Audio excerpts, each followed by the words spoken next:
Railway محنت کش union نوکھونڈی کی جانب سے تنخواہوں، پنشن، پانی، ڈیلی اور ٹریولنگ الاؤنس کی تاخیر سے عدم ادائیگی اور ٹی ایل پی ملازمین کی 2 مہینوں سے تنخواہیں نہ ملنے کے خلاف ریلوے اسٹیشن پر احتجاجی مظاہرہ کیا گیا۔ مظاہرین نے پلے کارڈ اٹھا رکھے تھے جن پر ان کی مطالبات درج تھے۔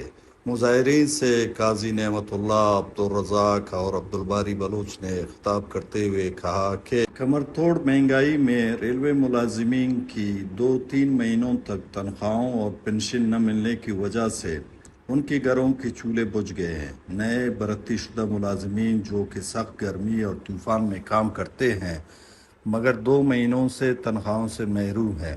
مقررین نے کہا کہ ڈی ایس ریلوے کراچی نے ریلوے کراچی کی قائدین پر پابندی لگا کر ملکی آئین کے خلاف اقدام اٹھائے ہیں۔ ڈی ایس کی غنڈہ گردی کی شدید مذمت کرتے ہیں۔